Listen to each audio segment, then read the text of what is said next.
សួស្តីអ្នកទាំងអស់គ្នាស្វាគមន៍មកកាន់ The Story Podcast អេពីសូតថ្មីសម្រាប់សប្តាហ៍នេះ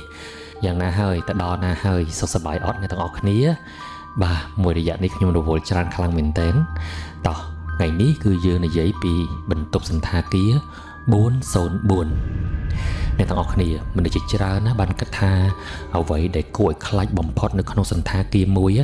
គឺបន្ទប់ដែលធ្លាប់មានប្រវត្តិឬក៏បន្ទប់ដែលគេនិយាយតគ្នាថាមានព្រលឹងខ្មោចវិញ្ញាណនៅក្នុងហ្នឹងប៉ុន្តែខ្ញុំគិតថាអ្វីដែលគួរឲ្យខ្លាចជាងការដេកម្នាក់ឯងនៅក្នុងបន្ទប់404ហ្នឹងណាគឺការដែលមនុស្សម្នាក់ត្រូវប្រឈមមុខនឹងការភ័យខ្លាចរបស់ខ្លួនដោយគ្មាននរណាគេម្នាក់នៅក្បែរច្រើនជាងថ្ងៃនេះខ្ញុំនឹងនាំអ្នកទាំងអស់គ្នាទៅស្ដាប់រឿងមួយដែលចាប់ផ្ដើមពីការធ្វើដំណើរធម្មតាទៅលេងផ្ទះសង្សាររបស់ខ្លួននាពេលចូលឆ្នាំគ្មាននរណាគេម្នាក់គិតទេថាការសម្រេចចិត្តស្នាក់នៅសន្តាគារមួយត្រឹមតែមួយយប់នឹងក្លាយទៅជាបទពិសោធន៍មួយដែលគាត់មិនអាចបំភ្លេចបានពេញមួយជីវិតមិនថាអ្នកជឿឬក៏មិនជឿលើរឿងអាថ៌កំបាំងណាក៏ដោយចុះតែខ្ញុំសុំតែមួយប៉ុណ្ណោះសូមស្ដាប់រឿងនេះដោយបើកចិត្តនិងប្រើវិចារណញ្ញាណរបស់អ្នកព្រោះពេលខ្លះអ្វីដែលយើងយកត្រឡប់ទៅវិញមិនមែនជាការភ័យខ្លាចទេប៉ុន្តែអាចជាមេរៀនមួយដែលជួយឲ្យយើងយល់កាន់តែច្បាស់ពីជីវិតរស់នៅប្រចាំថ្ងៃការនិយាយ podcast The Story Podcast ក៏ដោយឬក៏ព័ត៌មាននានារបស់ខ្ញុំចាប់ពីពេលនេះតទៅខ្ញុំនឹងព្យាយាមឆ្លុះបញ្ចាំងនៃជីវិតប្រកបជូនអ្នកទាំងអស់គ្នាដើម្បីឲ្យអ្នកទាំងអស់គ្នាទទួលបានមិនមែនត្រឹមតែការកំសាន្តទេប៉ុន្តែគឺជាមេរៀនមួយដែលអាចយកទៅប្រើប្រាស់នៅក្នុងជីវិតពិតជាក់ស្ដែងបានណាដើម្បីធ្វើឲ្យ podcast របស់យើងនឹងលើសពី podcast ធម្មតាអញ្ចឹងអ្នកទាំងអស់គ្នាធ្លាប់បានឮរឿងរ៉ាវទាក់ទងជាមួយនឹងបន្ទប់គេងក្រែ2អត់នៅសន្តាគារដែលមានគេនិយាយតគ្នាថាបើសិនជានៅក្នុងបន្ទប់ក្រែ2ហ្នឹងយើងទៅដេកតែម្នាក់ឯងក្រែមួយទៀតដែលទំនេរហ្នឹងយើងកុំទុកវាឲ្យទំនេរដាច់ខាតត្រូវតែយករបស់របរទុកដាក់ឲ្យពេញហ្នឹងបើមិនអញ្ចឹងទេអាចនឹងមានអ្វីមួយយ៉ាងមកដេកជាមួយយើងក៏ថាបានដែរបាទអញ្ចឹងសូមជម្រាបសួរប្រិយមិត្តអ្នកស្ដាប់ជាមួយខ្ញុំម្ដងទៀតជាផ្លូវការថ្ងៃនេះផងដែរខ្ញុំនឹងមកនិយាយរឿងរ៉ាវដ៏ភ័យរន្ធត់មួយខ្ញុំពិតជាចង់ឲ្យអ្នកទាំងអស់គ្នាបានស្ដាប់រឿងនេះខ្លាំងមែនទែនជាពិសេសសម្រាប់អ្នកដែលចូលចិត្តធ្វើដំណើរកម្សាន្តហើយទៅស្នាក់នៅសន្តាគារមិនថាទៅម្នាក់ឯងឬក៏ទៅមានគ្នាឬក៏ទៅជាមួយសង្សារគ្រួសារប្តីប្រពន្ធនោះទេថាបើសិនជាអ្នកទាំងអស់គ្នាត្រូវស្នាក់នៅសន្តាគារមួយហើយបន្ទប់ដែលនៅសេសសល់វាមិនមែនជាបន្ទប់ដែលក្រែមួយទេតែគឺជាបន្ទប់ក្រែ2អញ្ចឹងចង់ឲ្យអ្នកទាំងអស់គ្នាសាកស្ដាប់រឿងរ៉ាវទាំងអស់នេះសិនព្រោះថាពេលខ្លះស្ថានភាពបែបនេះអាចកើតឡើងចំពោះអ្នកទាំងអស់គ្នានៅពេលឆាប់នេះក៏ថាបានដែររឿងរ៉ាវនៅថ្ងៃនេះខ្ញុំចង់ឲ្យអ្នកទាំងអស់គ្នាតាំងចិត្តស្ដាប់ឲ្យបានល្អព្រោះថាវាគឺជារឿងរ៉ាវពិតប្រាកដរបស់ប្រិយមិត្តអ្នកស្ដាប់យើងម្នាក់ដែលគាត់បានជួបរឿងរ៉ាវភ័យរន្ធត់ហ្នឹងនៅពេលដែលគាត់មានឱកាសធ្វើដំណើរទៅលេងផ្ទះសង្សាររបស់គាត់នាឱកាសចូលឆ្នាំខ្មែរតែយ៉ាងណាក៏ដោយមុនពេលទស្សនាស្ដាប់កំសាន្តហ្នឹងគឺខ្ញុំចង់ប្រាប់អ្នកនរគ្នាមុនថាត្រូវប្រើប្រាស់វិចារណញ្ញាណនៅក្នុងការស្ដាប់ឲ្យបានល្អហើយដោយរឿងថ្ងៃនេះខ្ញុំត្រូវនាំអ្នកទាំងអស់គ្នាត្រឡប់ទៅប្រហែលជា8-9 ឆ្នាំមុនក៏ថាបានដែរដោយប្រិយមិត្តអ្នកស្ដាប់របស់យើងម្នាក់សុំតាំងឈ្មោះគាត់ថាជាបងវុតរឿងដែលបានកើតឡើងចំពោះបងវុតហ្នឹងគឺនៅចំថ្ងៃដែលគាត់ហ្នឹងមានពេលវេលាឈប់សម្រាកយូរថ្ងៃដែរពោលនោះគឺជាថ្ងៃបុណ្យចូលឆ្នាំខ្មែរសាច់រឿងបានចាប់ផ្ដើមពេលដែលបងវុតបាននិយាយគ្នាជាមួយនឹងសង្សាររបស់គាត់សង្សាររបស់គាត់ហ្នឹងបានសួរថាបងពេលចូលឆ្នាំយើងគិតទៅដើរលេងនៅកន្លែងណាល្អបងវុតចង់ទៅដើរលេងនៅខេត្តនេះម្ដងចង់ទៅដើរលេងនៅខេត្តនោះចំណែកសង្សាររបស់គាត់ហ្នឹងក៏បដូរចិត្តច្រើនដងដែរនិយាយទៅនិយាយមកអត់ចេះចប់អត់ចេះហើយសោះចុងក្រោយបងវុតក៏និយាយថាបែបនេះល្អទេឆ្នាំហ្នឹងយើងទៅលេងផ្ទះអូនឯងហ្មងទៅស្រុកកំណើតសង្សាររបស់វុតគឺនៅខេត្តកំពង់ធំហើយពេលហ្នឹងបងវុតក៏បានសួរសង្សារគាត់ទៀតថាមានកើតអីអត់បើសិនជាបងទៅលេងផ្ទះអូនឯងអ្វីដែលសំខាន់ហ្នឹងគឺបងវុតជាមួយនឹងសង្សាររបស់គាត់ហ្នឹងនៅមិនទាន់ជាប្តីប្រពន្ធនឹងគ្នានៅឡើយទេពោលគឺពួកគាត់ហ្នឹងតាក់ទងគ្នាដើម្បីមើលចិត្តគ្នាសិនអញ្ចឹងណាសង្សាររបស់គាត់ក៏និយាយថាបានតាបងមានអីពេលឮអញ្ចឹងបងវុតសប្បាយចិត្តខ្លាំងមែនទែនបានដើរលេងហើយបានទៅជួបក្រុមគ្រួសាររបស់សង្សាររបស់ខ្លួនទៀត ទៅជួបពុកជួបម៉ែបងប្អូនទាំងអស់គ្នាជុំគ្នាអញ្ចឹងណាសរុបទៅបងវុតជាមួយនឹងសង្សាររបស់គាត់ក៏យល់ព្រមស្រស់ស្រួលគ្នាថាសង្គ្រាមឆ្នាំនេះនឹងនាំគ្នាទៅលេងផ្ទះសង្សាររបស់គាត់នៅខេត្តកំពង់ធំតែម្ដងហើយពេលហ្នឹងសង្សាររបស់គាត់នឹងបានធ្វើដំណើរទៅមុនគាត់ដោយឲ្យបងវុតនឹងជិះឡានទៅតាមក្រោយដោយបងវុតនឹងត្រូវរៀបចំផែនការថាទៅកំពង់ធំលឹកហ្នឹងប្រហែលជា3ថ្ងៃ2យប់អីសង្សាររបស់គាត់បានធ្វើដំណើរចេញទៅមុនដើម្បីទៅរកគ្រួសាររបស់នាងដល់ថ្ងៃដែលត្រូវធ្វើដំណើរបងវុតគាត់បានបើកឡានផ្ទាល់ខ្លួនចេញទៅតាំងតែពីព្រលឹមបើកទៅជារឿយច្រៀងបណ្ដើរមើលទេសភាពតាមផ្លូវបណ្ដើរធ្វើឲ្យអារម្មណ៍គាត់នឹងស្រស់ស្រាយខ្លាំងមែនទែនរហូតបានទៅដល់ផ្ទះសង្សាររបស់គាត់នឹងគឺម៉ោង7:12ថ្ងៃត្រង់ល្មមព្រោះថាគាត់ក៏មិនបានបើកឡានលឿនអីដែរចង់ប្រើពេលវេលាតាមផ្លូវបាទមើលទេសភាពតាមដងផ្លូវអីអញ្ចឹងណាពេលដែលទៅដល់នឹងគាត់ក៏បានជប់ឡាននៅផ្ទះសង្សាររបស់គាត់ហើយក៏បានដើរចូលទៅជម្រាបសួរចាស់ទុំបងប្អូនរៀបរយអស់ហើយនឹងវុតគាត់ក៏បានទៅអង្គុយញ៉ាំបាយជាមួយនឹងសង្សាររបស់គាត់ហើយនិយាយគ្នាលេងពីនេះពីនោះអ្នកផ្ទះរបស់សង្សារគាត់ហ្នឹងក៏បានសួរថាតើវុតធ្វើការអីដែរមានអាជីពអ្វីដែរទៅណាមកណាអីចឹងណាហើយក៏នាំគ្នាញ៉ាំបាយចឹងទៅបន្ទាប់ពីញ៉ាំបាយជាមួយនឹងគ្រួសារសង្សារគាត់ហើយគាត់ក៏បានងាកខ្លួនទៅនិយាយជាមួយនឹងសង្សាររបស់គាត់ថាយប់នេះបងនៅសម្រាប់ទីនេះហ្មងមែនសួរបងទៅយករបស់របរមកតែសង្សាររបស់គាត់រៀងតាក់ទើហើយក៏ឆ្លើយតបថានៅផ្ទះវាអត់សួរប្រហែលទេបងព្រោះផ្ទះខ្ញុំឥឡូវនេះបន្ទប់វាពេញអស់ហើយបន្ទប់យើងតិចអញ្ចឹងបងហើយមានបងប្អូនកូនក្មួយមិននៅឡើងណែនទេខ្ញុំគិតថាវាអត់សំណុកសុខសួរសម្រាប់បងឯងទេអញ្ចឹងខ្ញុំចង់ឲ្យបងឯងទៅគេងនៅសន្តាគារក្បែរផ្ទះវិញព្រោះថាសន្តាគារហ្នឹងនៅជិតក្បែរផ្ទះយើងទេហើយឃើញគេទើបតែជួសជុលរៀបចំសារជាថ្មីស្ដាប់ចប់វុតក៏មិនទាន់បានឆ្លើយតបថាយល់ព្រមអ្វីទេតែគាត់គ្រាន់តែប្រាប់ថាអញ្ចឹងចាំសាក់លបងបើកឡានទៅមើលសិនមើលបាទគាត់រួចពួកគាត់ក៏បាននាំគ្នាបើកឡានចេញទៅបន្ទាប់មកសង្សាររបស់គាត់នឹងក៏បានប្រាប់ទៅតាមផ្លូវនេះតាមផ្លូវនោះដើម្បីនាំវុតនឹងទៅរកសន្តាគារថ្មីមួយនឹងបាទសន្តាគារដែលប្រាប់នឹងគឺជាសន្តាគារដែលគេទើបតែជួសជុលរៀបចំសារជាថ្មីហើយនៅពេលដែលទៅដល់នឹងបងវុតខ្លួនឯងក៏ឃើញថាសន្តាគារនឹងមើលទៅល្អតាដូចជាអ្វីដែលសង្សារគាត់នឹងប្រាប់ពិតមែនសន្តាគារនឹងមាន4ជាន់តែមើលទៅសភាពរបស់សន្តាគារនឹងវាដូចជាបន្ទប់ស្នាក់នៅបណ្ដោះអាសន្នច្រើនជាងព្រោះវាមើលទៅរៀងអាយុច្រើនគួរសមដែរគ្រាន់តែគេរៀបចំសារជាថ្មីឲ្យបានស្អាតបាតអញ្ចឹងទៅគាត់ក៏បាននិយាយជាមួយនឹងសង្សាររបស់គាត់ថាអូនកន្លែងនេះមើលទៅទទួលយកបានអត់អីទេតែបងសុំតែម្យ៉ាងឯណាគឺសុំឲ្យមានបន្ទប់ក្រែមួយទៅបានហើយបងអត់ចង់គេងបន្ទប់ដែលមានក្រែ2ឬក្រែច្រើនទេព្រោះបងអត់សូវត្រូវរើគ្នាជាមួយបន្ទប់បែបហ្នឹងទេសង្សារគាត់ឆ្ងល់មែនទែនហើយក៏សួរថាមិនចឹងបងបាទវុតក៏តបវិញថាពេលដែលដេកក្រែ2មានអារម្មណ៍ថាបងអត់ដេកម្នាក់ឯងមិនទេដូចមានអ្នកគេមកដេកជាមួយសង្សារគាត់ក៏ប្រាប់ថាបាច់ខ្លាចទេបងហើយមើលទៅសន្តាគារហ្នឹងក៏មិនណែនអីណាដែរប្រហែលជាគេសល់បន្ទប់ខែមួយតែនៅពេលដែលវុតឈប់ឡានហើយគាត់ក៏បានដើរចូលទៅកន្លែងទទួលភ្ញៀវដើម្បីសួរនាំពីព័ត៌មានអញ្ចឹងណាថាតើមានបន្ទប់គេងបែបណាខ្លះតម្លៃប្រមាណអីអញ្ចឹងទៅពេលដែលទៅដល់កន្លែងទទួលភ្ញៀវហ្នឹងដូចជាជោគវាសនាលេងកំ pl ែងជាមួយនឹងគាត់ក៏មិនដឹងទាំងដឹងតែគាត់ហ្នឹងមិនចូលចិត្តអ្វីហើយឲ្យទៅជួបតតែបានដូចជាព្រះជាម្ចាស់បានរៀបចំរបស់នឹងមកឲ្យគាត់អញ្ចឹងណាពេលដែលគាត់សួររឿងតម្លៃអ្វីរួចរាល់ហ្នឹងបុគ្គលិកក៏បានប្រាប់មកវិញថាពេលហ្នឹងពួកយើងនៅសល់តែបន្ទប់ដែលមានក្រែ2ឯណាបង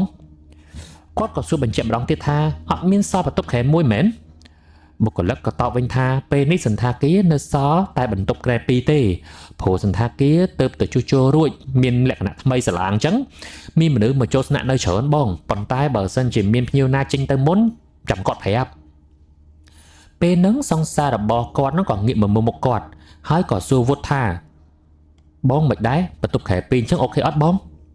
វុតក៏មិនមានជំរឿអីឆ្លើយតបនឹងសង្សាររបស់គាត់ដែរគាត់ក៏តបវិញថាអត់អីទេខែ2ក៏ខែ2ទៅបើមានខែ1ចាំប្រាប់បងផងប៉ុន្តែនៅក្នុងចិត្តរបស់វុតគាត់គិតថាតិចសយទៅយប់ហ្នឹងបាទបន្ទាប់ពីហ្នឹងក៏មានការបង់លុយបន្ទប់កក់រួចរាល់អញ្ចឹងទៅបុគ្គលិកក៏បានហុចកូនសោទៅឲ្យវុតហើយលេខបន្ទប់ដែលវុតទទួលបានគឺ404 គាត់ជាមួយនឹងសង្សាររបស់គាត់ហ្នឹងក៏បាននាំគ្នាដើរទៅកាន់ចណ្ដាលយន្តពេលដែលឡើងទៅក្នុងចណ្ដាលយន្តហ្នឹងគាត់បានចុចទៅជាន់ទី4ចណ្ដាលយន្តចាប់ផ្ដើមឡើងទៅយឺតបេះដូងរបស់វុឌ្ឍណារៀងលោតញាប់តិចជាមួយនឹងបរិយាកាសនៅក្នុងចណ្ដាលយន្តហ្នឹងអញ្ចឹងណាតែបរិយាកាសនៅក្នុងសន្តាគារ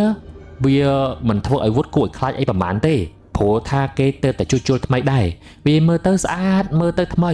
ហើយក៏មានអារម្មណ៍ល្អបន្តិចបន្តួចដែរនៅពេលដែលបើកទ្វារចរាយន្តទៅខ្វាក់អារម្មណ៍ផ្សេងក៏ចាប់ផ្ដើមល្អឡើងមកវិញព្រោះថាគាត់បានឃើញបរិយាកាសផ្លូវដើរទៅកាន់បន្ទប់អីហ្នឹងគឺតុបតែងដោយមានភ្លើងពណ៌រូបភាពស្អាតស្រស់ស្អាតហ្មងនិយាយទៅ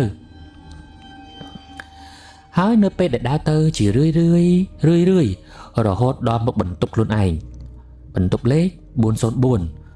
គាត់ក៏បានចាក់សោបើកទ្វារបន្ទប់ចូលទៅអ្វីដែលគាត់ឃើញដំបូងគឺបរិយាកាសនៅក្នុងបន្ទប់វាខុសប្លែកពីបរិយាកាសនៅក្រោមសន្តាគារឆ្ងាយពេលដែលចូលទៅក្នុងបន្ទប់ហ្នឹងគាត់មានអារម្មណ៍ថាបរិយាកាសនៅក្នុងបន្ទប់ដូចជាស្រាវមានអ្វីនៅក្នុងហ្នឹងចាំគាត់អ្វីយ៉ាងម៉េចមិនដឹងទេនិយាយរួមទៅគាត់មានអារម្មណ៍អត់ល្អពេលដែលគាត់ដើរទៅយករបស់របរទៅដាក់នៅលើគ្រែគាត់ក៏ព្យាយាមមើលជុំវិញភ្នែកកលៀសមើលរហូតហ្មងណាថាបន្ទប់ហ្នឹងវាបែបណាបែបណីគាត់បានទៅឃើញដៃព្យួរកៅអៅមួយដែលគេព្យួរនៅលើវាំងននធ្វើឲ្យគាត់មានការឆ្ងល់ហ្មងថាហេតុអីបានជាបុគ្គលិកសម្អាតមិនយកដៃព្យួរកៅអៅហ្នឹងទៅដាក់នៅក្នុងទូកៅអៅអញ្ចឹងដូចបែបថាប្រហែលជាគាត់ហ្នឹងបញ្ញាសម្អាតបន្ទប់ហ្នឹងហើយបញ្ញាចេញទៅវិញអញ្ចឹងណាដោយមិនបានពិនិត្យមើលរបៀបរៀបរយនៅក្នុងបន្ទប់ឲ្យបានដឹងមុនទេថាប្រហែលជាមានភ្ញៀវហ្នឹងផ្លេចរបស់ដៃព្យួរកៅអៅហ្នឹងព្យួរនៅត្រង់ហ្នឹងវុឌ្ឍព្យាយាមមិនគិតអ្វីច្រើនទេនៅពេលនោះយល់ថាពេលខ្លះបុគ្គលិកសម្អាតហ្នឹងអាចនឹងធ្វើការច្រើនរហូតដល់ផ្លេចក៏ថាបានដែរមិនមែនគាត់បញ្ញាចេញពីបន្ទប់នេះអីនោះទេបន្ទាប់មកគាត់ក៏ទៅអង្គុយពិនិត្យមើលថាតើបន្ទប់ហ្នឹងបែបណាក៏លេខមើលសពគ្រប់ជ្រុងជ្រោយហ្មងណាបើកមើលទូកៅអៅថាមិនដែរមានកៅអៅអត់ហើយឆែកមើលបន្ទប់ទឹកឆែកមើលនេះឆែកមើលនោះរហូតធ្វើឲ្យគាត់នឹងទុកចិត្តគ្រប់យ៉ាងហើយទើបគាត់នឹងព្រមចូលងូតទឹកហើយនៅពេលដែលគាត់កំពុងតែងូតទឹកហ្នឹងសង្សាររបស់គាត់ក៏ដេកលេងទូរស័ព្ទនៅខាងក្រៅចឹងទៅរហូតដល់វុឌ្ឍងូតទឹករួចរាល់ហើយគាត់ក៏បានរៀបចំខ្លួនដើម្បីនាំសង្សាររបស់គាត់នឹងចេញពីបន្ទប់នោះទៅបន្ទាប់មកពួកគាត់ក៏បាននាំគ្នាបើកឡានចេញពីសន្តាគារដើម្បីតម្រង់ទៅផ្ទះសង្សាររបស់គាត់នឹងម្ដងទៀតព្រោះថាល្ងាចហ្នឹងគាត់បានណាត់ក្រុមគ្រួសារសង្សាររបស់គាត់នឹងទៅញ៉ាំអីជុំគ្នានៅខាងក្រៅពោលគឺនៅភោជនីយដ្ឋានល្បីប្រចាំខែតែម្ដងណាហើយនៅពេលដែលគាត់បើកឡានចេញមកនៅក្នុងចិត្តហ្នឹងក៏គិតតាមផ្លូវមករហូតថាយប់នេះវាយ៉ាងម៉េចទៅណដេកនៅក្នុងបន្ទប់ហ្នឹងម្នាក់ឯងផងហើយបន្ទប់មានក្រែ2ទៀតថែមទាំងសង្សាររបស់គាត់អត់បានមកដេកជាមួយទៀតព្រោះថាសង្សាររបស់គាត់ហ្នឹងត្រូវទៅដេកជាមួយនឹងឪពុកម្ដាយរបស់នាងហើយដូច្នេះសន្តាគារហ្នឹងគឺគាត់ដេកតែម្នាក់ឯងពេលដែលបើកឡានទៅដល់ផ្ទះសង្សាររបស់គាត់ហ្នឹងវុឌ្ឍក៏បាននាំឪពុកម្ដាយសង្សាររបស់ខ្លួនទៅហូបបាយឲ្យរួចរាល់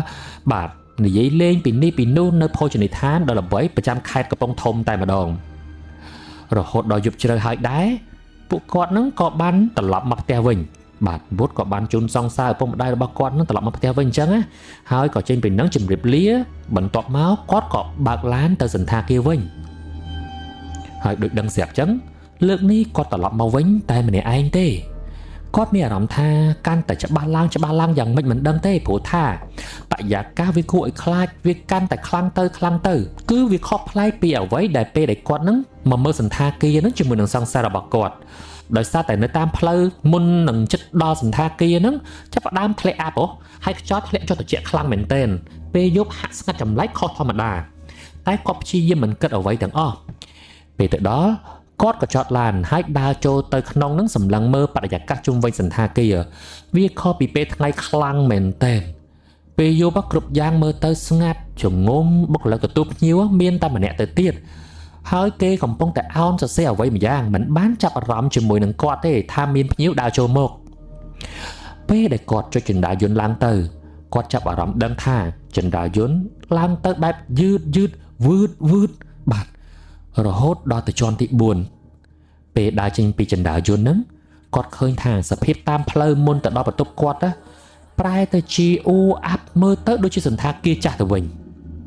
គាត់ព្យាយាមធ្វើខ្លួនឲ្យធម្មតាបំផុតហើយក៏ដើរចូលទៅក្នុងបន្ទប់ដើម្បីមុជទឹក ពេលដែលគាត់ងុយទឹករួចរាល់ហើយគាត់ក៏ស្លៀកពាក់ត្រៀមចូលគេងគាត់ក៏កម្រងថានឹងដេកមើលទូរទស្សន៍រហូតខ្លួនឯងនឹងងុយគេងតែម្ដងប៉ុន្តែនៅពេលដែលគាត់យកតេឡេទូរទស្សន៍មកបើកហ្នឹងទូរទស្សន៍បើកមិនបានសោះបើកយ៉ាងណាក៏បើកមិនចេញគាត់ខំប្រឹងយកតេឡេនោះមកគោះផងដោះថ្មផងបាទគោះដៃគោះជើងផងនៅតែបើកមិនចេញដកដែរពេលថ្ងៃគាត់ផ្លេចឆែកមើលទូរទស្សន៍ថាវាបាក់ចេញឬអត់រវល់តែឆែករបស់ផ្សេងផ្លេចឆែកមើលទូរទស្សន៍បើដឹងតែវាខូចនឹងសុំគេដូរតាំងពីដំបូងព្រោះដឹងស្រាប់ហើយថាមុននឹងបដូរបន្ទប់ឬក៏បដូរអ្វីមួយយើងត្រូវប្រាប់គេមុនហើយឥឡូវនេះយប់ទៅទៀតគាត់ក៏មិនចង់រំខានបុគ្គលិកដែរ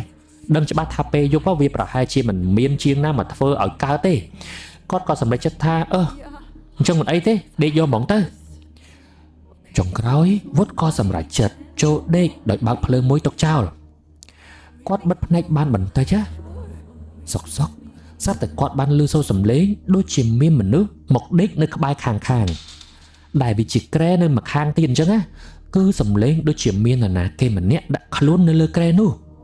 ហើយដូចជាមានមនុស្សអង្គុយនៅលើក្រែអញ្ចឹងពេលឮអញ្ចឹងហើយគាត់ក៏ប្រញាប់បើកភ្នែកក៏លេចទៅមើលត្រង់នោះតែនៅលើក្រែហ្នឹងទៅទេស្អាតអត់មានអ្វីទេហើយភ្លាមនោះគាត់ក៏មានអារម្មណ៍ថាព្រឺសម្បល់ឡើង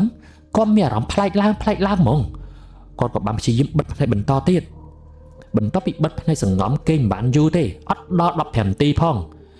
ក្រែនៅចិត្តហ្នឹងវាក៏ឮសូរសំឡេងឡើងមកម្ដងទៀតពេលហ្នឹងគាត់បានឮសូរសំឡេងប្លែកក្រៅពីសំឡេងក្រែស្រាប់តែមានសំឡេងដូចជាមនុស្សនោះដាក់ខ្លួនដេកនៅលើហ្នឹង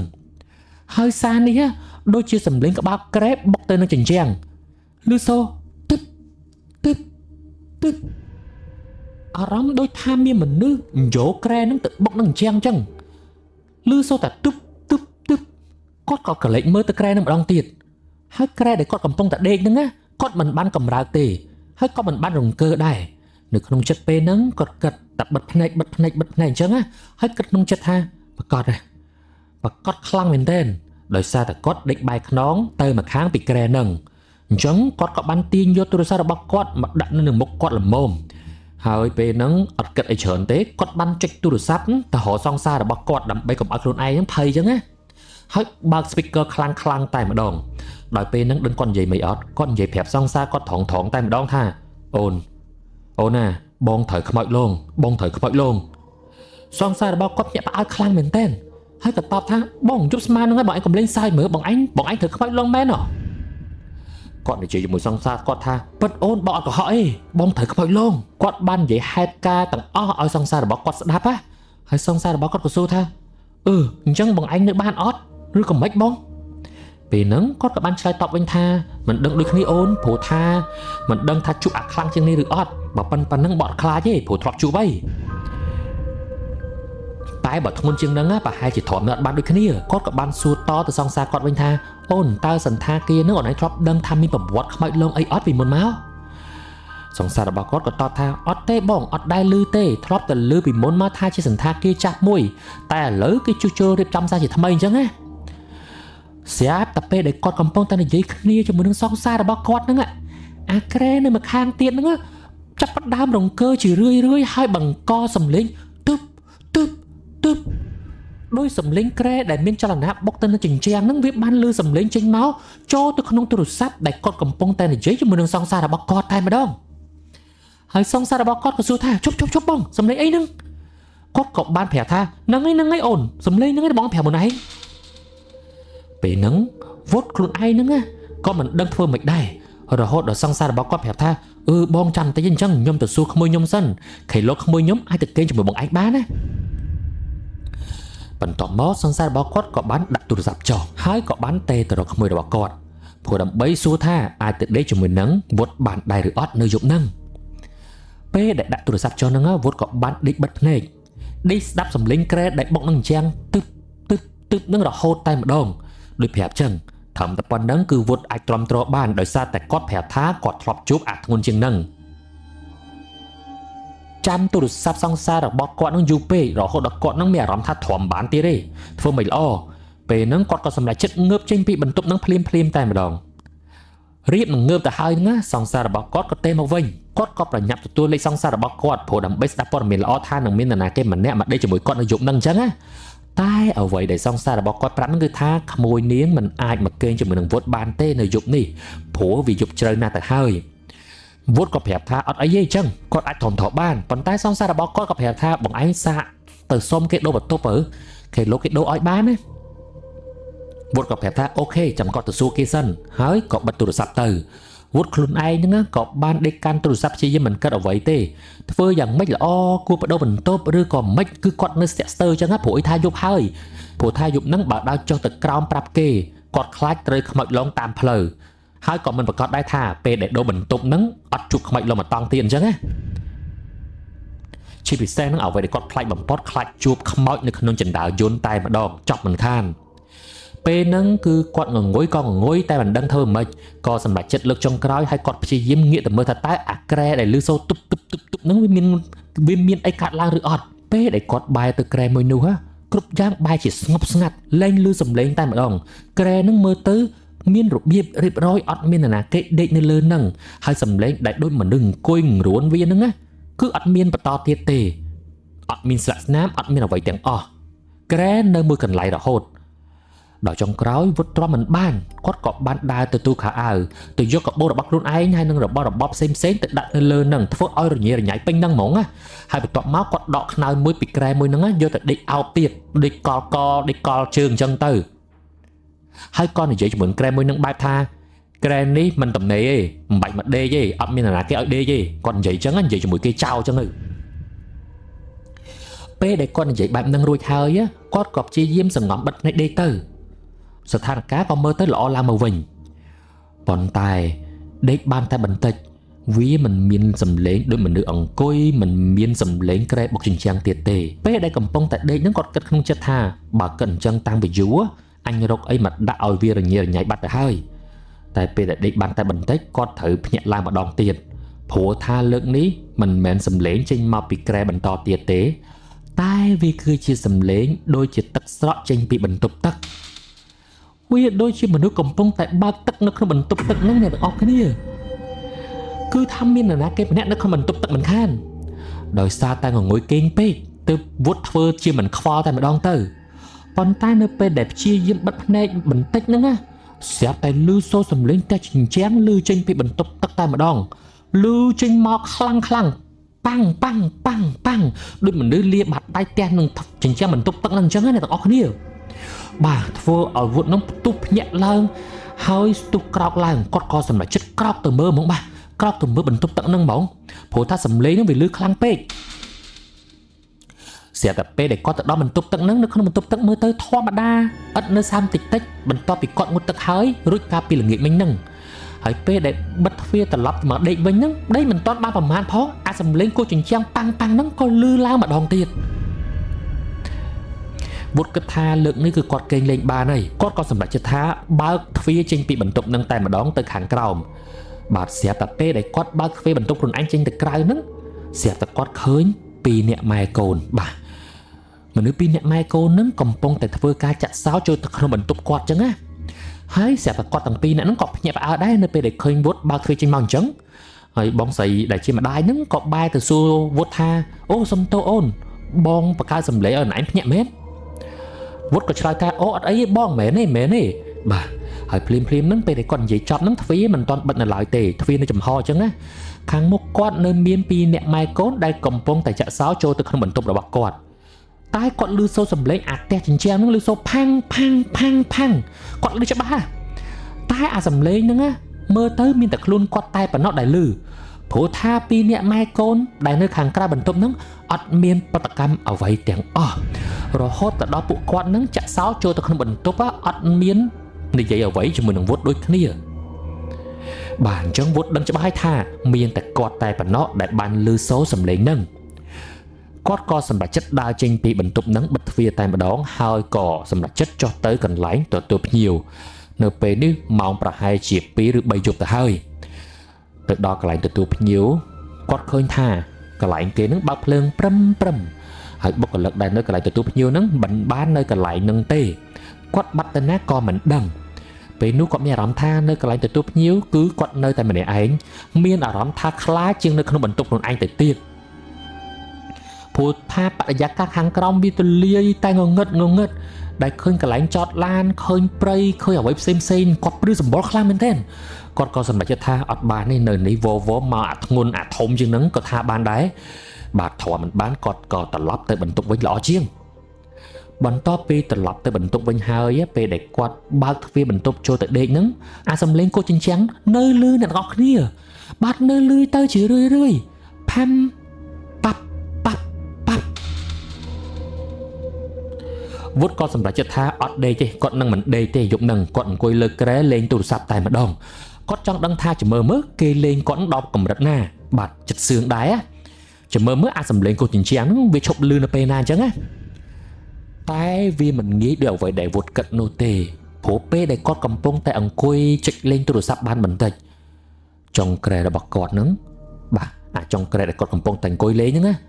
ស្រាប់តែវាស្រត់ចុះព្រឹមធ្វើឲ្យគាត់នឹងឃើញនឹងភ្នែកស្រស់តែម្ដងពេលដែលគាត់កំពុងតែអង្គុយលេងទូរស័ព្ទហ្នឹងវាស្រត់ចុះទាំងដែលមិនមានអ្វីនៅលើហ្នឹងទេហាក់បីដូចជានរណាគេម្នាក់ឡើងមកជន់លើក្រែហ្នឹងអញ្ចឹងពេលហ្នឹងគាត់ភ្ញាក់ផ្អើលរហូតដល់គិតអ្វីមិនចេញចង់យំក៏យំមិនចេញចង់ជេរខ្លួនឯងបន្តិចថាល្ងើមែនតើមកមិនគួរណាឡើងមកវិញអញ្ចឹងហេតុអ្វីបានជាមិននៅក្រោមហ្នឹងទៅបាទហើយគាត់គិតថាបើពីក្បាលល្ងាចគាត់សុំបុគ្គលិកបដូរបន្ទប់តាំងពីដំបូងវាចាប់បាត់ហើយអញពេលហ្នឹងចិត្តម៉ោង 4 ទៀបភ្លឺទៅហើយគាត់មិនដឹងធ្វើអ្វីឲ្យប៉ិតប្រកបមែនពេលឃើញក្រែស្រត់ចុះអញ្ចឹងហើយគាត់បានងាកទៅឃើញតាមបង្អួចឃើញផ្ទះរបស់ម្ចាស់ទឹកម្ចាស់ដីរបស់សន្តាគារតាមបង្អួចល្មមបាទគាត់ក៏បានលើកដៃសំពះហើយគាត់និយាយថាអោលោកតាម្ចាស់ទឹកម្ចាស់ដីឬក៏អ្នកដែលមានបារមីថែរក្សានៅទីនេះខ្ញុំសុំត្រឹមតែសម្រាប់ធម្មតាទេកុំឲ្យខ្ញុំជួបរឿងអ្វីផ្សេងបែបនេះអីបន្ទាប់ពីគាត់និយាយចប់ពីអធិដ្ឋានហ្នឹងក៏ខ្សែភ្នែករបស់គាត់ក៏បានសម្លឹងទៅមើលឡានរបស់គាត់ក៏បាននឹកឃើញថានៅក្នុងឡានគាត់មានបតោងព្រះអ្នកទាំងអស់គ្នាគាត់បានគោរពព្រះហ្នឹងមកតាំងពីក្មេងមកម្លេះហើយគាត់បានថែរក្សាទុកបន្តោងព្រះនៅក្នុងឡានយ៉ាងល្អ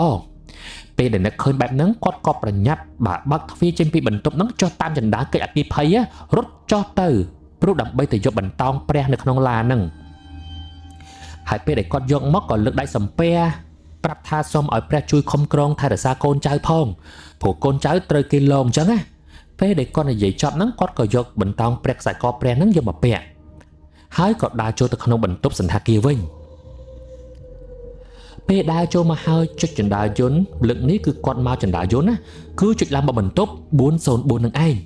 ហើយពេលដែលគាត់ទៅដល់បន្ទប់អ្វីដែលគាត់ធ្វើដំបូងគេគឺបើកទ្វារហើយលើកបន្តោងខ្សែកព្រះហ្នឹងចូលទៅមុនគេដូចនាំគាត់ដើរមុខអញ្ចឹងណាដើរទៅហើយអញ្ចឹងទៅយកគាត់ក៏បានយកបន្តោងព្រះហ្នឹងយកទៅដាក់នៅលើក្បាលក្រែរបស់គាត់តែម្ដងបន្ទាប់ពីហ្នឹងស្រាប់តែគាត់សង្កេតឃើញថាបរិយាកាសនៅក្នុងបន្ទប់របស់គាត់ចាប់ផ្ដើមផ្លាស់ប្ដូរគឺគ្រប់យ៉ាងវាស្ងប់ស្ងាត់មិនមានសំឡេងគោះក្រែមិនមានសំឡេងអ្វីសពគ្រប់បែបយ៉ាងសំឡេងនៅក្នុងបន្ទប់ទឹកស្រក់ទឹកអីហ្នឹងក៏លែងមានដែរវាធ្វើឲ្យអារម្មណ៍គាត់នឹងធូរចិត្តខ្លាំងមែនតើម៉ោង 4 យប់ទៅហើយអ្នកនរគ្នាយប់ហ្នឹងតម្រាំតែគាត់បានគេងគឺ4ជាងហើយពេលដែលគាត់បានគេងហើយគាត់មានអារម្មណ៍ថានេះគឺជាការដេកលក់យ៉ាងស្រួលបំផុតដែលគាត់ធ្លាប់គេងពីមុនមកបើគាត់ដឹងបែបហ្នឹងគាត់ចុះទៅយកបន្តោងព្រះតាំងពីដំបូងមកម្លេះប្រហែលជាចាប់រឿងតាំងពីម៉ោង 1 ម៉ោង 2 យប់ម្លេះពេលព្រឹកឡើងវុតក៏បានសម្រេចចិត្តចុះទៅប្រាប់បុគ្គលិកថានៅសល់2យប់ទៀតហ្នឹងណាគឺគាត់សុំដូរបន្ទប់បានអត់គាត់ប្រាប់ថាក៏អត់បានដេកទេយប់មិញគាត់ឮសូរសំឡេងនេះសំឡេងនោះអញ្ចឹងណាហើយបុគ្គលិកមើលមុខគាត់ហើយក៏មិនបានឆ្លើយតបអ្វីដែរវុតក៏សួរថាបន្ទប់ហ្នឹងមានប្រវត្តិអីអត់អូនគាត់សួររបៀបថាចង់ដឹងចង់ឮអញ្ចឹងណាបុគ្គលិកក៏ប្រាប់ថាខ្ញុំអត់ដឹងដែរបងខ្ញុំតែខ្ញុំជាបុគ្គលិកថ្មីសំណាងល្អដែរបុគ្គលិកក៏ព្រមបដូរបន្ទប់ឲ្យគាត់អញ្ចឹងទៅពោលគឺបដូរពីជាន់ទី4មកជាន់ទី2វិញសំខាន់គឺជាបន្ទប់ក្រែ2ដូចដើមតែយប់ទី2នេះវុតប្រាប់ថាគាត់ដេកលក់ស្កប់ស្កល់គាត់បានជួបរឿងអ្វីដែលភ័យខ្លាចដូចនៅជាន់ទី4នេះប្រហែលជាមកពីបារមីបន្តោងព្រះដែលគាត់ពាក់បូជាមកតាមថែរក្សាឲ្យមើលទៅ ហើយពីយំដែលនៅសេសសល់ហ្នឹងគឺគាត់គេលក់ធម្មតាអត់មានបញ្ហាអីទាំងអស់តែម្ដងបាទជាមួយនឹងសន្តាគារក្រែពីបែបនេះខ្ញុំជឿថាមិនថាខ្ញុំទេនៅពេលដែលទៅដេកម្នាក់ឯងណាហើយបានបន្ទប់ក្រែពីបែបនេះទៀតធ្វើឲ្យយើងមានអារម្មណ៍ខ្លាចតិចតួចដែរដែលនេះជារឿងរ៉ាវដែលគ្នាយើងជាច្រើនអ្នកចូលចិត្តប្រាប់ថាបើយើងទៅណាមកណាហើយចូលគេងសន្តាគារបានបន្ទប់ក្រែពីបែបហ្នឹងណាបើសិនបើក្រែម្ខាងទៀតទំនេរគួរតែយករបស់អ្វីមួយយ៉ាងយកមកដាក់ឲ្យរាយពេញហ្នឹងទៅបើមិនអញ្ចឹងទេនឹងមានអ្វីមួយយ៉ាងមកដេកជាមួយយើងហើយដូច្នេះវាអាចជាការពិតដែរដូចថ្មីនេះអញ្ចឹងខ្ញុំបានទៅលេងខេត្តមួយហើយខ្ញុំក៏បានបន្ទប់ក្រែពីរដូចគ្នាដោយសារតែយើងដឹងខ្លះពីរឿងហ្នឹងណាពេលដែលបានចូលទៅក្នុងបន្ទប់ហ្នឹងគឺខ្ញុំយកវ៉ាលីយកអីទៅរៀបចំពេញហ្នឹងតែម្ដងវាជាជំនឿរបស់មនុស្សជាច្រើននេះហើយបានប្រាប់ថាបើសិនបើមិនធ្វើអញ្ចឹងទេវាអាចមានរឿងរ៉ាវអ្វីកើតឡើងអញ្ចឹងណាហើយវាមិនមែនតែរឿងដែលបង្វត់និយាយឲ្យយើងស្ដាប់នៅថ្ងៃនេះទេតែវាអាចមានរឿងរ៉ាវច្រើនផ្សេងទៀតដែលទាក់ទងជាមួយនឹងការស្នាក់នៅបន្ទប់ដែលមានក្រែពីរបែបនេះចុងក្រោយថ្ងៃនេះរឿងរ៉ាវទាំងអស់ហ្នឹងបានចប់ហើយអ្នកទាំងអស់គ្នាប៉ុន្តែវាមិនមែនគ្រាន់តែជារឿងបន្ទប់លេខ404ឬក៏រឿងរបស់ក្រែមួយដែលនៅទំនេរនោះទេវាបានធ្វើឲ្យខ្ញុំគិតថាអញ្ចឹងមនុស្សយើងគ្រប់គ្នាសុទ្ធតែមានបន្ទប់លេខ404នៅក្នុងចិត្តរបស់យើងរៀងខ្លួនគឺជាបន្ទប់មួយដែលយើងមិនចង់ចូលទៅបន្ទប់មួយដែលពេលណាដែលយើងនៅម្នាក់ឯងគឺយើងចាប់ផ្ដើមឮសូរសំឡេងនៃការភ័យខ្លាចការសោកស្ដាយឬអតីតកាលដែលយើងព្យាយាមរត់គេចចេញពីវាមនុស្សខ្លះខ្លាចភាពងងឹតប៉ុន្តែមនុស្សជាច្រើនទៀតខ្លាចភាពស្ងៀមស្ងាត់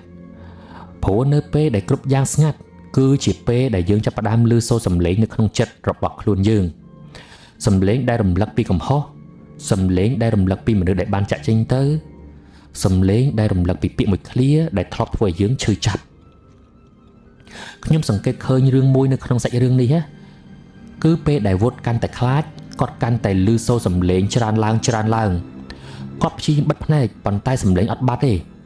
គាត់ព្យាយាមទ្រាំប៉ុន្តែការភ័យខ្លាចកាន់តែធំឡើងនៅក្នុងជីវិតពិតក៏ដូចគ្នាមានបញ្ហាខ្លះយើងកាន់តែរត់គេចវាកាន់តែមកឡងយើងមានការឈឺចាប់ខ្លះកាន់តែធ្វើដូចជាមិនមានវាកាន់តែមានឥទ្ធិពលលើយើងរហូតដល់ពេលមួយវុតចាប់ផ្ដើមធ្វើអ្វីមួយគាត់មិនអង្គុយរងចាំឲ្យការភ័យខ្លាចនឹងគ្រប់គ្រងគាត់បន្តទៀតទេមិនថាអ្នកជឿលើជំនឿរបស់គាត់ឬក៏មិនជឿក៏ដោយអ្វីដែលសំខាន់គាត់បានសម្រេចចិត្តថា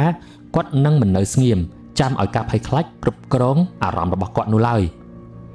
ខ្ញុំគិតថានេះជាមេរៀនសំខាន់ដែរពេលខ្លះអ្វីដែលផ្លាស់ប្ដូរជីវិតយើងមិនមែនដោយសារតែបញ្ហាបាត់ទៅទេតែដោយសារតែយើងឈប់អនុញ្ញាតឲ្យបញ្ហានោះវាគ្រប់គ្រងចិត្តរបស់យើងនៅក្នុងជីវិត